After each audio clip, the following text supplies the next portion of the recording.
I'm Gab. He's Jules, grey and horrible and scummy in West London this morning. But that's okay, because we're here to brighten your day on this action-packed show, because there's so much going on. No, there's an international break, but bear with us. There's a lot of interesting stories from the Ballon d'Or, for those who care about it, like me, to some of these late transfers, to PSR news, to Vinicius talking about racism. But we're going to start with something else, Jules. We're going to start with news that I think was kind of broken and confirmed when you were away in August. Yeah. That Mauricio Pochettino is the new U.S. men's national team coach. It hasn't been announced yet because lawyers, blah, blah, blah. It's a matter of time, yeah. Well, we think our information is that by the time you listen to us, it's going to be official. So let's talk about this. I'm also going to get into a little bit, but maybe later in the podcast part, about what does it mean that people like Pochettino, experienced managers, move on to national team jobs, and we see so many younger managers at a lot of big clubs very, very quickly, from Company to Maresca. You could go back a couple of years to Arteta as well. First of all, for the U.S., is he the right choice moving to a foreign coach? I think he's a great signing. He's a great coup because of the name, because of who he is, because of the experience that he had. I think there might be, we've said that international football is very different to club football, which is true. But I think for someone like him, who seemed a bit more pragmatic now than maybe when he started, that transition could be easier from club level to international level, and working with the US roster, those young players, with the World Cup coming in 2 years' time, I think he could be the right guy. I think he's evolved in the way that his teams are playing, and we saw what happened in Paris and in Chelsea, where there were difficult times at times for him. So I think he would have learned a lot from that. And yeah, I think the US men's national team would benefit from having somebody like him with the intensity, with the man managing skills that he has to a certain extent. So for me, it's a great signing. I think there's another aspect. Obviously, he's a native Spanish speaker as well. I think that also comes into it. I know everybody, most of the recent coaches spoke some Spanish. I mean, Greg Berhalter certainly did.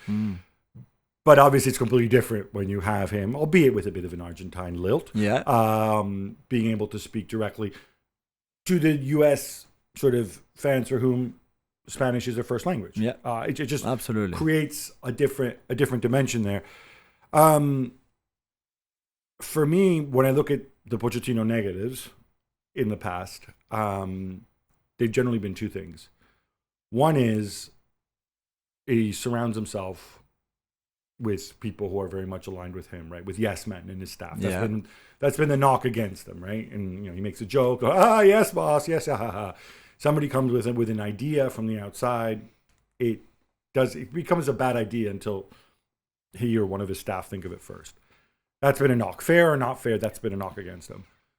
I think that's less of an issue here. Yeah, I agree. I mean, the U.S. men's national team, no doubt, has some analytics nerds and whatever, but he's got to realize all these players, MLS, left, right, and center, I need to decide who I want to pick, to decide how I want to run things. I'm going to need help beyond my staff. Yeah. I think that's pretty evident. The other knock is once he enjoys a bit of success, he gets a little bit grabby, and certainly at clubs, right? We saw that. We saw that at Chelsea. We saw that at Spurs. We saw that, you may contradict me, but I think we saw that a little bit at Paris Saint-Germain, in the sense like, look, I've had some success. Now, no, I don't want to sign that player. Let's get that player. Let's extend his contract. He gets Sir Alexitis without being Sir Alex, right? That's not an issue with the national team. No. Because you're not signing any players. No, absolutely not. And that's why I think he's transitioning from club level to international level with the US could work for that. I think he's more pragmatic, like I said earlier. It was interesting because Caicedo, once Poch had left Chelsea, complained a bit that the work they did was a lot physical. It was a lot about the intensity and running a lot, not so much tactical, which I think is true, especially compared to Brighton and De Zerbi for Caicedo's case, certainly for his case. Again, international level, there's obviously... I don't think he worked much with De Zerbi at Brighton. Or Potter, before. But the international level, there is obviously a tactical element to it, naturally, like for every football team, whatever level.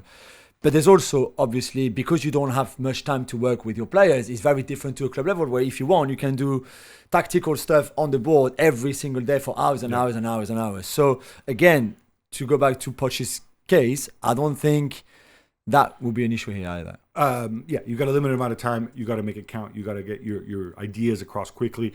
We're going to break this down a little bit further on Gavin and Jules' podcast, and also talk a little bit about why so many clubs are kind of seemingly turning their back on experienced big name managers and rolling the dice with younger ones.